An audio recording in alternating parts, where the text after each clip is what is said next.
Welcome to the EPG Pathashala program of the UGC lecture series in computer science on the subject compiler design. So far we have discussed basically the lexical analysis phase of the compiler. Now we will move on to the second phase of the compiler, which is the syntax analysis. So in that this module is going to discuss about the top down parser, the pre-processing that is required for the top down parser.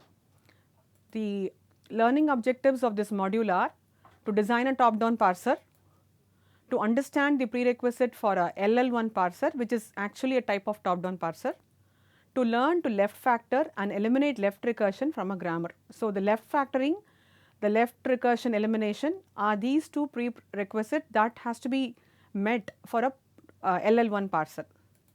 The keywords that we are going to discuss here are the LL1 parser, left recursion elimination and left factoring. So, let us just briefly go through the introduction for a parser before we actually discuss the pre-processing required for LL1 parser. Parser is typically integrated with the lexical phase of the compiler. So, if you remember the first module which we talked about, we said that there is a get and give command between the lexer and the parser which is happening. The lexer issues a token whenever a parser is going to ask it for a token. So, this that is why we say the parser is typically integrated with the lexical phase of the compiler. And the parser can be of two varieties, one is top down parser, other one is bottom up parser. The functions of the parser are, it is to validate the syntax of the programming language. So, given any programming construct, say for example a declaration or a for loop or a if then construct or a while loop or whatever it is, whether this particular loop construct or whether this particular construct obeys the syntax of the programming language need to be first checked before it actually gets converted to code. So, that is the primary function of the parser, and it also, in the case of an error, it points out the errors in the statements. Okay. So, this is just pointing out the errors, and in order to proceed with the next phase of the compilation, the parser basically does an error recovery. Okay. It is not going to correct the error, it is just going to recover from the errors in order to proceed for it to the next phase of the compilation. So, the primary function of the parser is to just validate the syntax of the programming language. So, this is what is the role of the parser. Given a source code to the scanner is your lexical phase, which is otherwise called as the lexer also. It issues tokens and the parser will pass this, checks whether the tokens are in sequence and gives it to the next phase of the compiler. So, this is from the Aho Sethi Ullman textbook, which says the lexical analyzer basically issues a token along with its token value whenever the parser asks for a gives a get next token command. In both the phases of the compiler, integrates with the symbol table. Remember, the symbol table gets created right in the first phase of the compiler itself. Whenever it looks for some statements, whenever it encounters a particular statement, it basically populates the symbol table. So, the symbol table gets populated right in the first phase of the compiler. The parser also uses this symbol table and then tries to check whether the syntax of the every construct, every statement is obeyed or not, and if it is correct, it is going to just construct what is called as a parse tree or a derivation tree or otherwise called a syntax tree, which is used by the next phase of the compiler, which is your semantic given to the intermediate representation.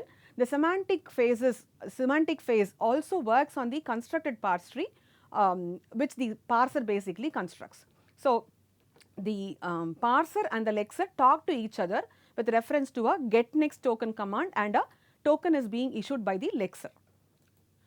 So, the general types of parsers, we have basically three types of parsers. The first one is called as the universal parser. The two examples are the early parser and the other one is the CYK parser, Kokke Younger Kasami parser. Now, these two parsers are basically for processing natural language, typically it is used. The other one is top down parser and the third one is bottom up parsers.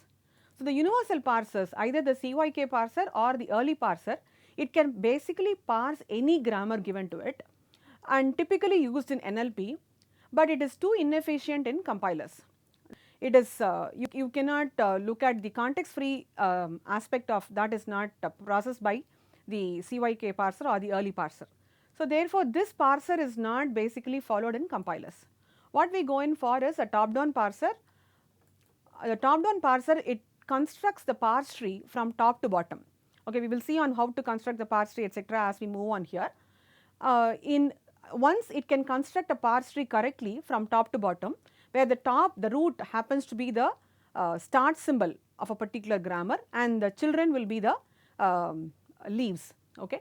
So, if the tree is constructed correctly, then we say that the syntax is correct for the particular statement, else we say that the syntax is going to be incorrect. And it can be two types of top down parsers. One is a recursive descent parser. This requires backtracking. The other one is called as the LL parsers, which requires no backtracking. This is the second variety of parsers. The third, before on to the third variety, let us just consider this grammar. S produces CAD, okay, and A produces AB or A. Now, this is called as a context free grammar, where it has got productions. Productions will basically have a left hand side and right hand side, and typically the symbol on the left hand side is called as the non-terminal, and the symbols on the RHS, the right hand side, can be a combination of terminals and non-terminals. Terminals are the ones which is going to constitute your string.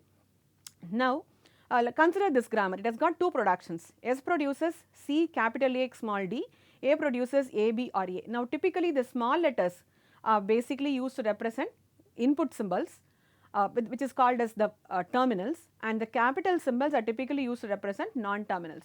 Non-terminals means it can replace, or whenever I encounter non-terminal, it could be replaced with the RHS of the production. Any one production can be used for its replacement to derive a particular string. Consider this example. Let the input be CAD, let the input string be CAD. Now, this is how expand A using the first alternative, A produces AB, and so I have the start symbol S, and then I have CAD as its production, because S has got only one production.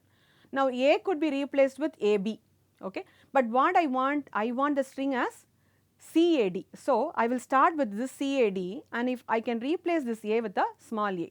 Now, how is the string looked upon? The string is looked upon by visiting all the leaf nodes from left to right. So, CAD.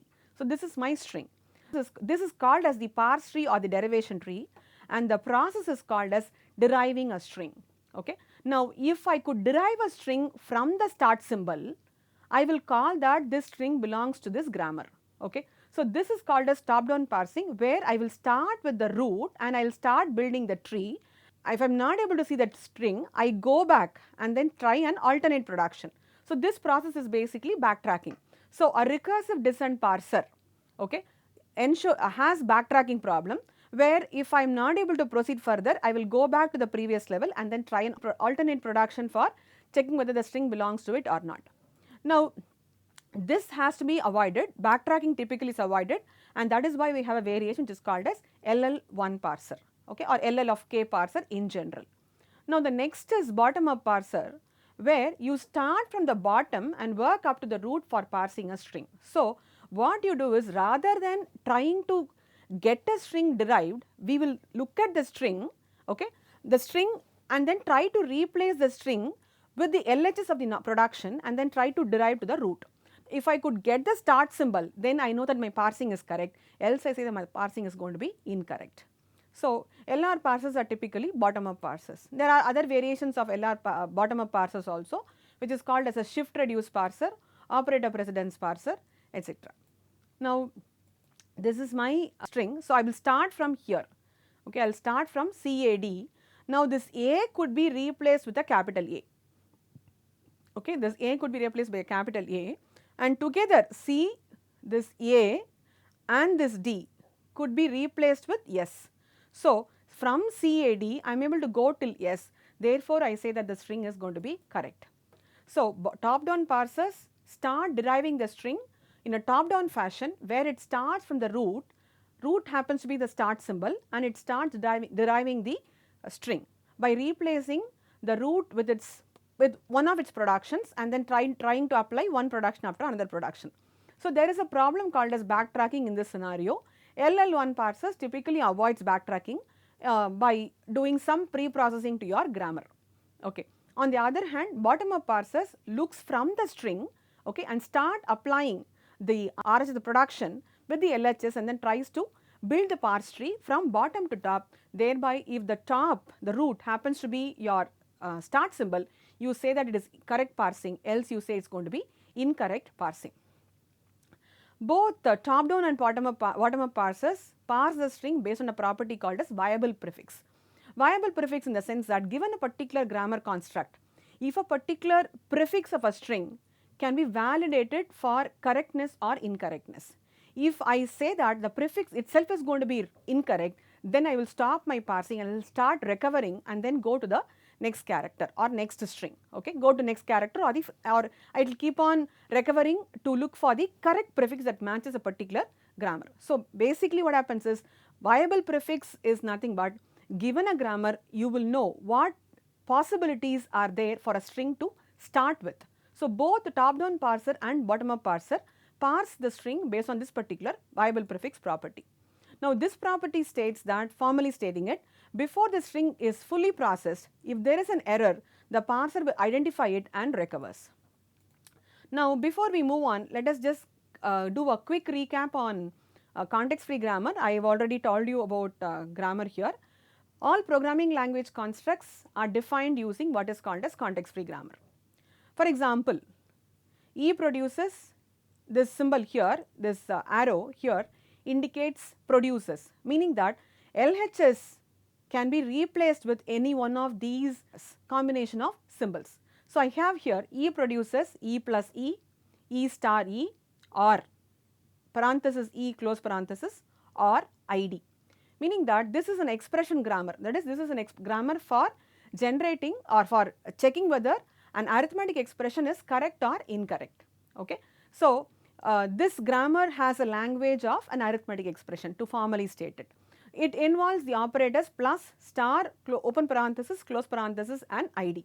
Now, what is the production here means? It means that the LHS non-terminal could be substituted with the RHS E plus E, or wherever I see E, I could replace this with any one of these 4 productions. Okay.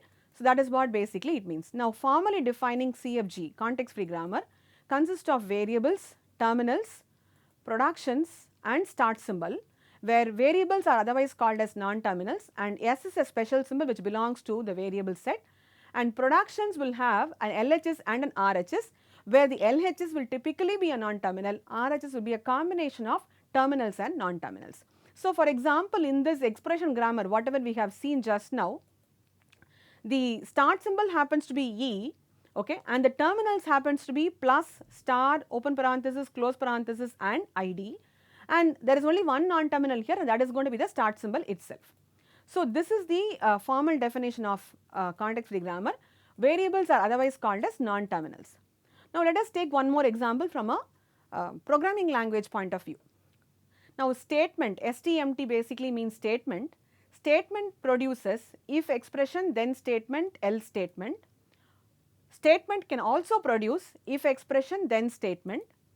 Statement can also be a single A. Now, this A basically refers to any other statement, any other assignment statement, or a simple declaration, or a simple return, or whatever it is. Anything could be called as this, could be represented with this particular A. Now, E produces B. E produces B in the sense that there is one more non-terminal available here, which is E. Now, E refers to expression. This is a if-then construct. We all of us know that. So, if-then construct, what will happen if there is a condition, you will check for the condition, and if this condition is met, then you will evaluate the body of the if statement, else you will evaluate, if the condition is not met, you will evaluate the body of the else statement. That is what this particular first production basically refers to. The second one refers to if expression, then statement, meaning that there is no else part. If the condition is met, you will evaluate the statement, else you will not even look into what this statement is. So, this expression can be anything, but what happens, this expression finally evaluates to a true or a false value. Therefore, we say here E produces B.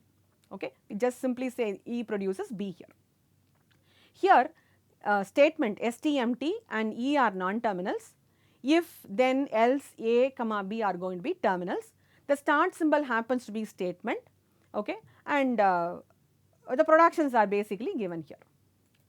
Now we know that the terminals are typically are denoted using small case letters A, B, C, etc. This is specific terminals like 0, 1, ID, plus, all specific terminals.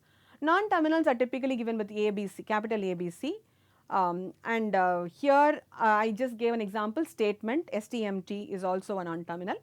Grammar symbols are x, y, z belongs to variables union terminals. So generally if I say symbol, it consists of variables and terminals together.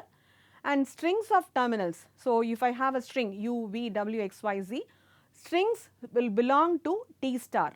T star means combination of T's, combination of the terminals. And strings of grammar symbol, which is a combination of terminals and non-terminals, that is denoted by the Greek symbols alpha, beta, gamma, etc. Now derivation.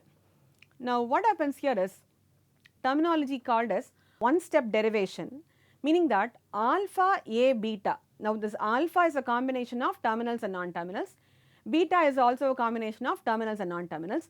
This will derive alpha, gamma, beta if there is a production A produces gamma in your grammar. This is called as derivation. So this is how you derive a particular string in your grammar. In addition, we also talk about what is called as left derivation as well as right derivation. Left derivation means the leftmost non-terminal is replaced before replacing any non-terminal to its right. Okay, that is leftmost derivation. Rightmost derivation is just the reverse. If the rightmost non-terminal is replaced before replacing any non-terminals to its left. Okay. Now this derivation can also be a transitive closure derivation, that is 0 or more steps. I can indicate star and or I can indicate a plus indicating 1 or more steps. Okay. The language of the grammar is defined by L of G is equal to W such that S derives W in 1 or more steps. That is what this plus basically indicates. Let us look at this grammar we just now saw. E produces E plus E, E produces E star E, E produces parenthesis E close parenthesis. I have also added one more here, E produces minus E, negating the value of E. E produces ID. Now what I say? E derives minus E. E is my start symbol. I can actually derive anything from this E. Okay, I am substituting minus E here. This E I have substituted with ID. So this is one possible string. Okay, this string belongs to the grammar. If I apply a rightmost derivation, I have E plus E producing E plus replacing the rightmost non-terminal first, okay, E plus ID, which in turn derives ID plus ID. Or alternately, E derives E, which in turn derives ID star ID plus ID. That is, I can substitute this E with E star E and then substituting the last E with E plus E and then finally replacing all the E's with ID. That will result in ID star ID plus ID. So this is one derivation. So I can show this derivation as a process by indicating a implied symbol, or I can construct a derivation tree. Okay. So that is what basically this derivation process does. Now the parsers. So with this in mind, we have context free grammar available for all the programming constructs, be it a declaration statement, be it an assignment statement, be it an expression, be it computation involving arrays or pointers or whatever it is, you have context free grammar defined for all your programming constructs. Now all strings that are part of the programming language will be definitely based on this particular construct. Okay. So therefore parsers are designed keeping in mind the context free grammar, and this context free grammar is basically used for designing your top down parser or your bottom up parser. Now let us just look at a hierarchy of grammar classes. We have here LR of 0 grammar first. Now this LR stands for left, input is scanned from left to right, and this R stands for rightmost derivation. And SLR, under LR of 0 you have SLR, you have LALR1, you have LR1 and finally LR of K. All these LR are bottom up parsers. Now on to LL, you have LL of 0, LL of 1 etc. up to LL of K, and all these are top down parsers basically. Okay. LL indicates it is a left, input is scanned from left to right. The next L indicates the derivation is going to be a leftmost derivation. Leftmost derivation basically goes from top to bottom, so we use that in top down parsing. and rightmost derivation basically happens in bottom up parsing. So, we go from bottom to top. Now, this is what we just now talked about, left to right, leftmost derivation and k tokens look ahead. That is, you will remember how many tokens will occur later. So, you will design your algorithm based on keeping in mind k tokens could follow this particular current token. Okay. LR of k again similarly left to right input is scanned, rightmost derivation and k tokens look ahead. SLR is a simple LR, it uses follow sets basically, it uses the follow, which we will talk about it later. LALR is a variation of LR which is called as look ahead LR. Okay. Now, LL methods basically uses left to right and leftmost derivation and recursive descent parsing. Okay. Now, LL parsers cannot handle left recursive grammar, or it cannot handle if the grammar has got a left factor problem. Okay. Therefore, left recursion has to be eliminated from a grammar, as well as the grammar has to be left factored. Okay. Now, consider this grammar. Formally, a grammar is left recursive if there exists a non-terminal A belonging to non-terminal set such that there exists a derivation of the form A derives A alpha for some string alpha belonging to non-terminal union terminal plus. Now, whatever it is, this is the formal definition as per the textbook. So, you should have A produces A alpha, that is the LHS non-terminal should basically be the same as the first symbol on the RHS production. It could be a direct production available or it could be a derivation. Okay. So, you could derive this in 1 or 2 steps, that is a possibility, or you can have a direct production itself as available. This has to basically be removed. Okay. Now, these are problems. So, if I have A produces A alpha or beta or gamma. Now, A alpha, this is going to be a left recursive grammar. Beta and gamma are non-left recursive productions. This is a left recursive production. Now, when will I say a grammar has left factor problem? Okay. When a non-terminal has 2 or more productions whose right hand side start with the same grammar symbol, the grammar is said to have left factor property. Example, A produces alpha beta 1 or alpha beta 2 etc. up to alpha beta n or gamma. That is, for all these productions other than gamma, alpha is your prefix. So, when you are trying to parse a particular string, until you see beta or until you go on till alpha, you will not know whether I will encounter a beta 1 or a beta 2 or beta 3 etc. up to beta n. So, therefore, you may have to backtrack a long way up, okay, and then start applying an alternate production. So, therefore, this alpha is same for all these productions. So, this has to basically be removed. That is why we call it as left factor. Now, the problem with left recursion is it becomes a left heavy grammar as against right heavy grammar. Again, the same issue what I just now said with reference to left factoring. That is, when I have A alpha 1 or A alpha 2, till I see alpha 1 or alpha 2, I do not know whether I have to substitute with A alpha 1 or A alpha 2. So, therefore, we have to remove left recursion and we have to left factor a particular grammar. Now, the order of that is you have to first remove left recursion and then check the modified grammar. If it has got left factor problem, then you remove it, else you can go ahead with the processing of constructing the parsing table. So, that is the first 2 steps. These are the 2 prerequisites. First is left recursion elimination, next one is left factoring the grammar. So, the first thing is eliminating left recursion. Okay. So, this is the algorithm for eliminating left recursion.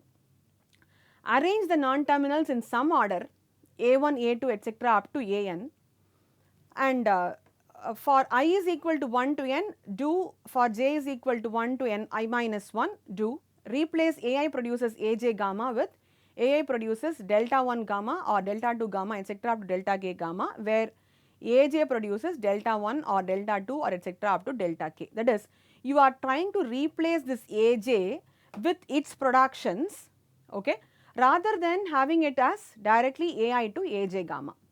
Okay. So, rather than only one production and then AJ having some k productions, you are converting AI itself to have some k productions. Then eliminate the immediate left recursion in AI. So, this is how you basically do. So, you rearrange your productions first and then you eliminate your left recursion. So, how do I eliminate the left recursion? For example, if I have A produces A alpha or beta or gamma or A delta. So, I have two A productions, I have two non-A productions. For every A production, try to introduce a new non-terminal, okay. Try to introduce a new non-terminal. I am calling that as AR here, okay. Try to introduce a new non-terminal. I am calling this as AR because it becomes a right heavy grammar. Therefore, I am calling that as AR. So, what happens is this beta and gamma will have the last component as AR, okay, and where I had A alpha or A gamma, make this AR produce alpha AR and gamma AR or epsilon, add one more epsilon.